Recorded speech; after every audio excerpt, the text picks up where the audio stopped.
Over the last few years, we have used Humana Day to show how climate change is affecting countless people across the world, especially vulnerable communities in developing countries. We have also shown that adaptation to and mitigation of climate change is possible. Humana projects in particular work to increase community resilience and build a sustainable future for all of those involved.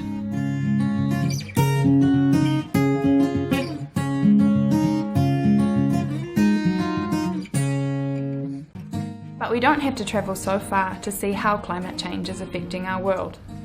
Even in industrialised countries, we're experiencing more intense and more frequent climate-related events, like unprecedented heat waves, floods and droughts. But what does this mean for our daily lives, and what can we do about it? I don't know. I'm not sure if I can change anything. I want to know how climate change could affect my life. Every product we own has a life cycle. We use essential resources and release greenhouse gases in every step of this process. Take a t-shirt, for example. This simple item of clothing uses about 2,700 litres of water just to make, as well as various chemicals, pesticides and dyes. When we throw it away, it releases chemicals and greenhouse gases as it decomposes in the landfill. One of the simplest things we as consumers can do is to separate our clothes for reuse instead of throwing them away.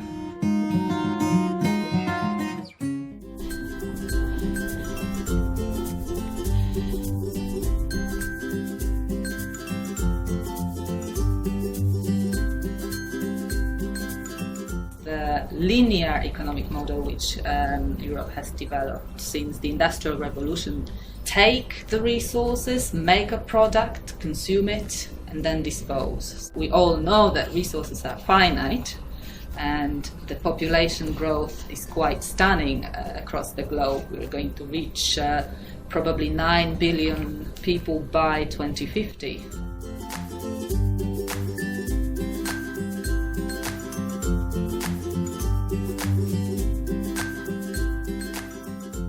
Do you recycle? No, not really. But you should do that. Yeah. I'm trying to, like recycling, although there's all sort of story actually with that, taking care of the water, trying to, manage the water in the better way and not consuming as much as we should. Well, it's important when we reuse or we recycle any material like textile, for example, or another material, normally is a clear relationship with less level of greenhouse gases emissions. This is because we need to extract less primary materials with a heavy intensive energy process, and we need less energy. That normally this energy is provided by fossil fuels. Look around you, smell. It's disgusting, it's terrible. Look at the weather everywhere. If you see what's going on all over, there's floods everywhere. I mean, you have extreme winters. I mean, there's a lot of crazy things going on. There has to be some changes.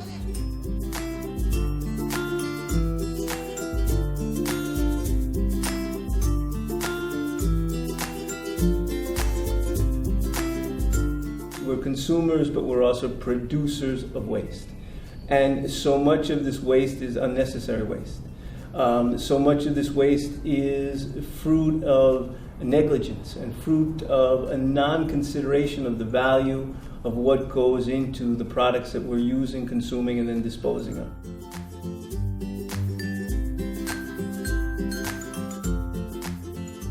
In the past, everyone would bring their bottle back, get the milk bottle with milk in it delivered at home, etc. So it was true circular economy. We would not throw away bread and we were repairing our clothes and things like that. So I think we need to make a step back a little bit.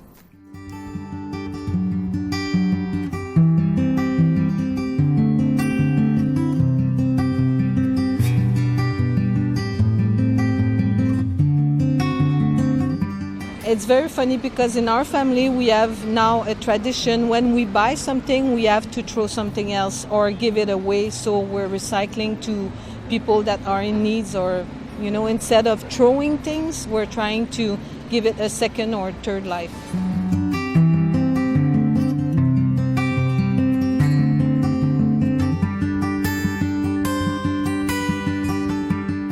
There are many ways to make an industry more sustainable, but for me the most important one is what we term industrial ecology, namely to consider industry itself as an ecosystem in interaction with the rest of the ecosystem.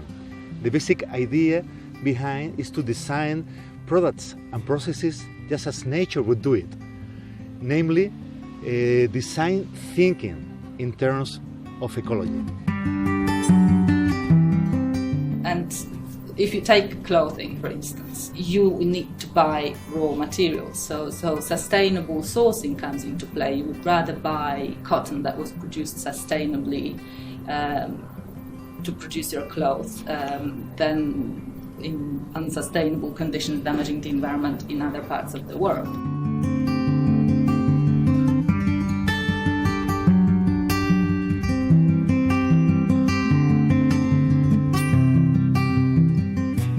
Fashion world are trying to educate us in the fast fashion concept. It's like you can use this, but in a year it will be like out of trend. I think the fashion industry is like starting to be more conscious of the environment problems day after day, because there are a lot of fabrics that are already made. I don't know the technical process, but thinking about that. Some brands also they recycle to do another new clothes with the old textiles, so that's really good.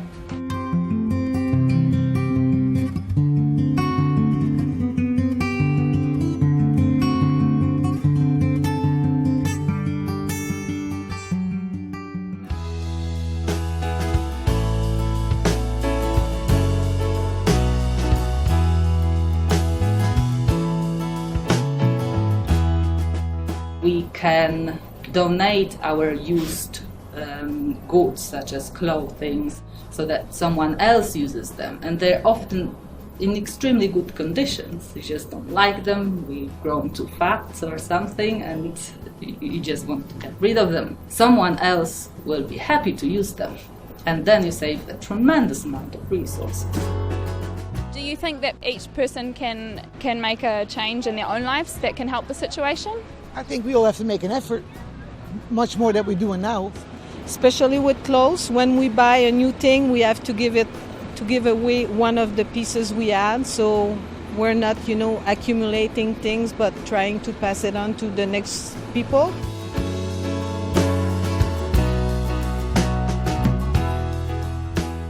What happened was one of our Year 11 classes decided that they wanted to recycle clothes. So the students took on a project and they asked me to find somebody to help us out. So I just surfed the net and I found Humana, and I read into the mission of Humana, people to people, and I thought, this is what we need.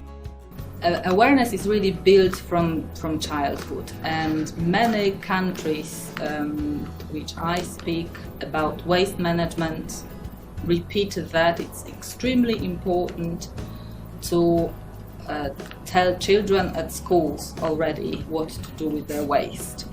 If you stop, then the awareness will decrease.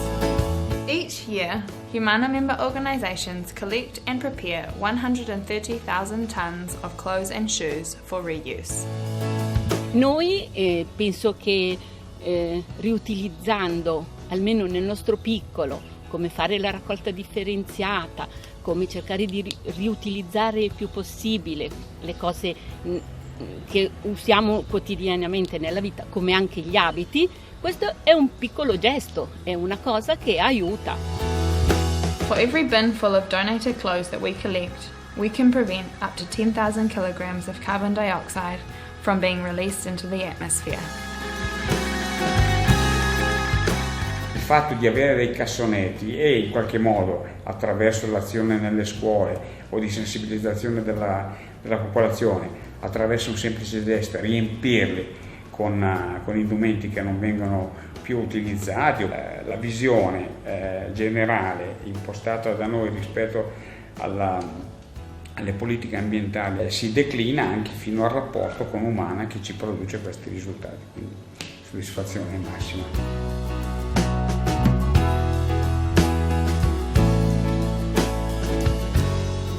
Humana verifica tutti i vari passaggi della filiera. Oltre di fare la raccolta facciamo la cernita, facciamo la verifica di ogni capo per valorizzare la donazione delle persone. Abbiamo dei negozi tipo charity shops in Europa per poter vendere questi capi e in questo modo valorizzarli. Abbiamo la possibilità di spedire vestiti presso il nostro progetto nel sud del mondo e quindi anche valorizzare i vestiti proprio presso le persone svantaggiate nel sud del mondo.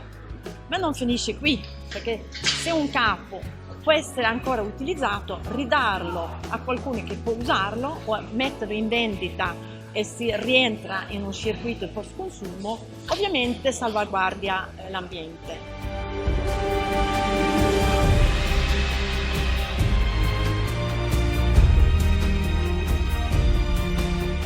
Different countries approach the same issues. Making visible something which is true in every human act. So when we reuse or we recycle any material, in fact we are contributing to build a more resilient world. Textile reuse beyond numbers and ciphers is really important, and it's really in your hands. That we have to do a lot more than we're doing now. You know, it is possible. I think so, yes. Like she said, everyone has to do their part. I would like people to think about it, especially for future generations.